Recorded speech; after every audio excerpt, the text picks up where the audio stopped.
Quero aqui agradecer a presença também do secretário adjunto dos Direitos Humanos da CETASC, Kennedy Dias, que aí os nossos cumprimentos pela presença. Passo a palavra agora ao Dr. Fabiano Rabaneda dos Santos, que é o presidente do Instituto Brasileiro de do Direito da Família.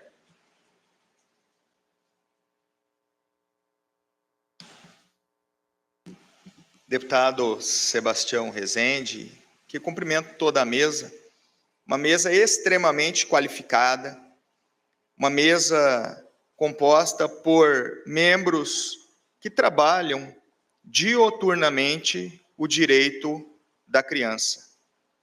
Doutora Lindacir, o seu amor transborda e nós colhemos um pouquinho. Quem conhece a Lindacir sabe muito bem o quanto ela se dedica ao tema criança e adolescente. Eu agradeço profundamente de ter a oportunidade de fala e representar o Instituto Brasileiro de Direito de Família.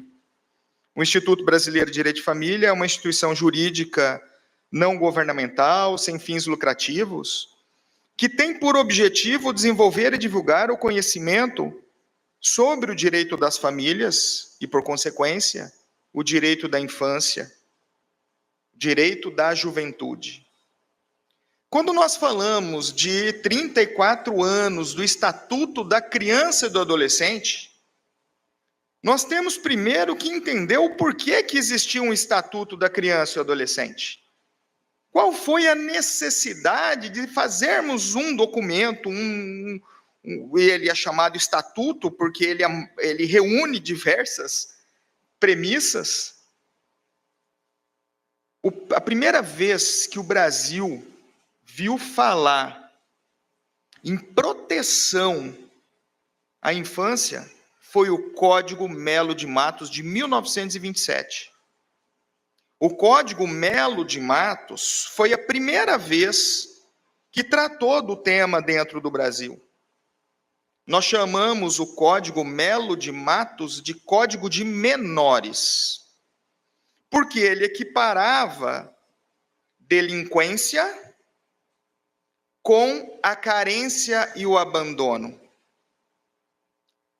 Vindo da libertação dos escravos, vindo dos movimentos industriais, a população já não aguentava mais aquelas crianças colocadas nas ruas.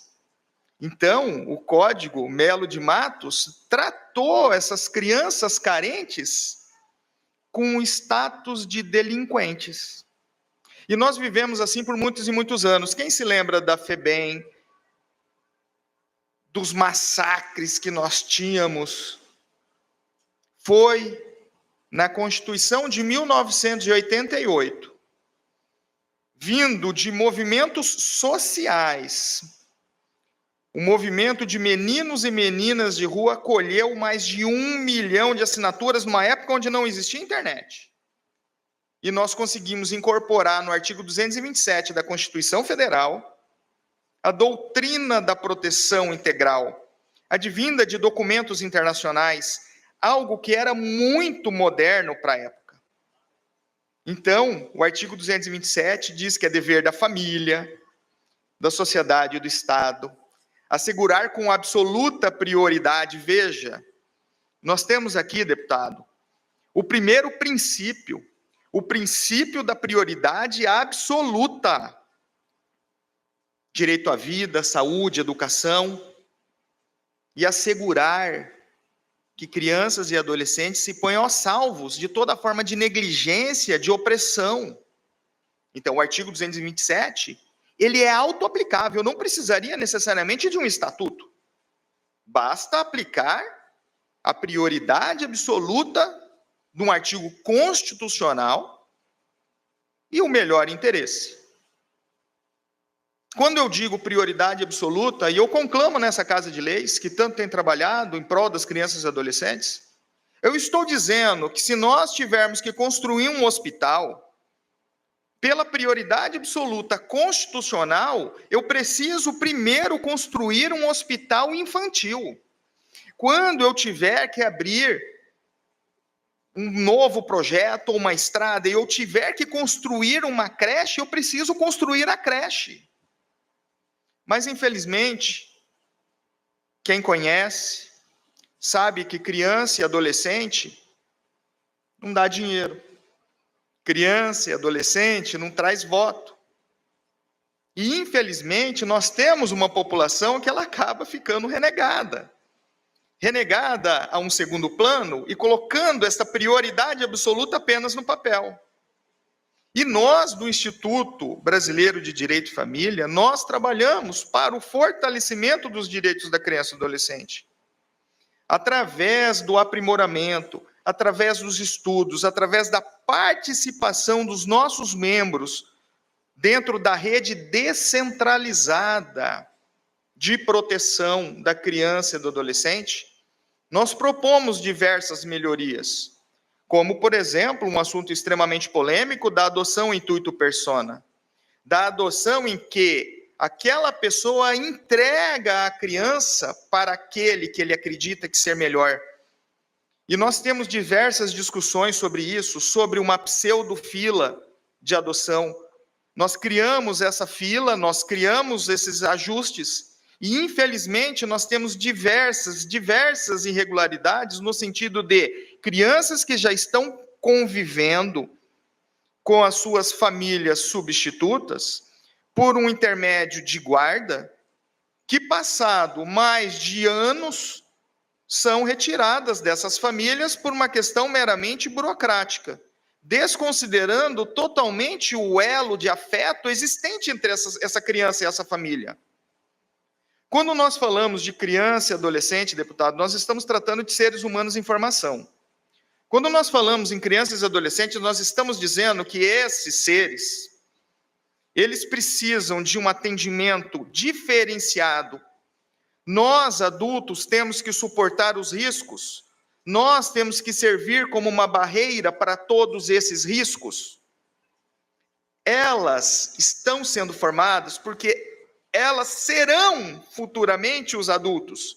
E, obviamente, que se nós temos uma criança que sofre os seus traumas, nós teremos adultos com seus traumas.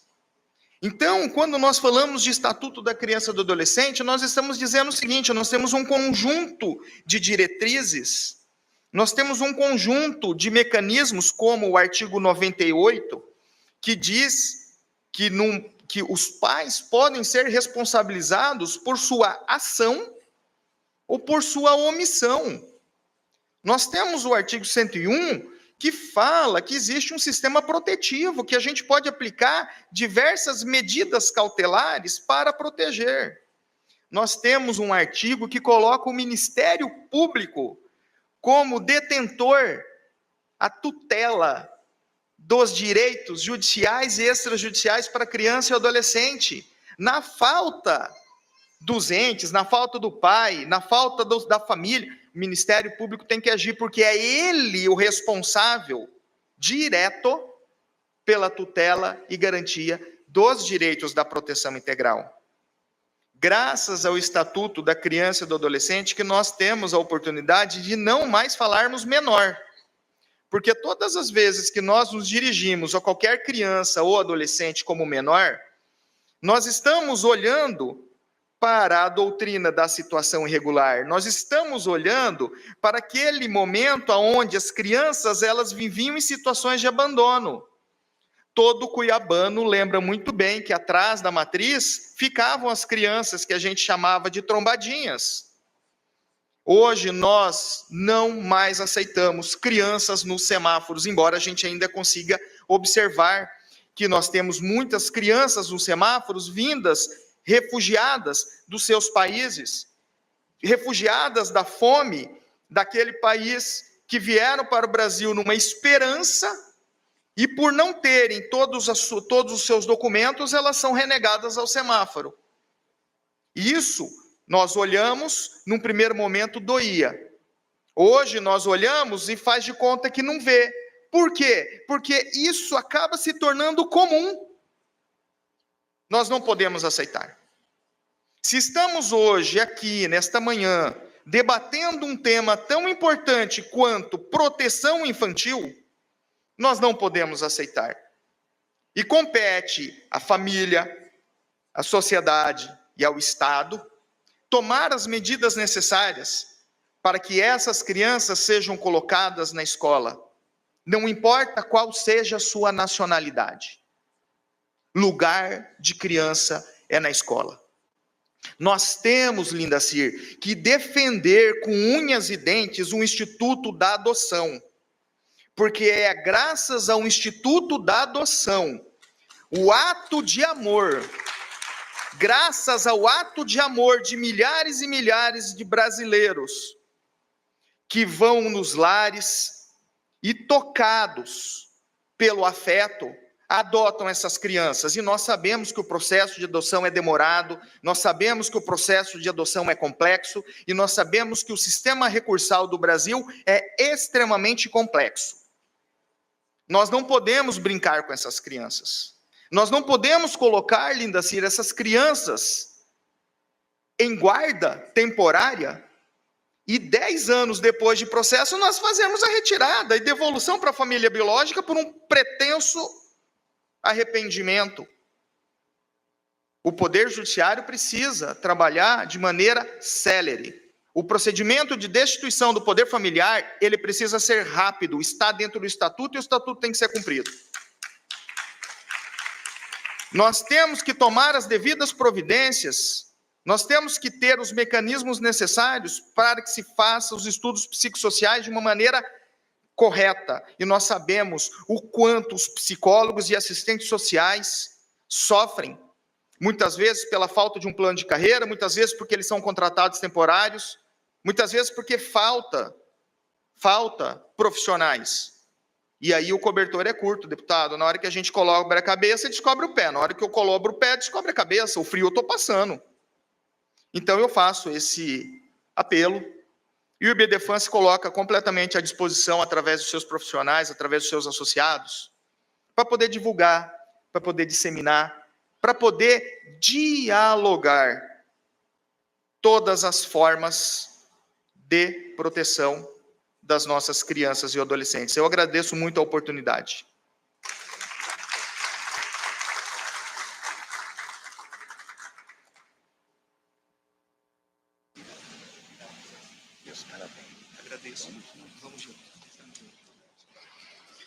Passar a palavra agora à doutora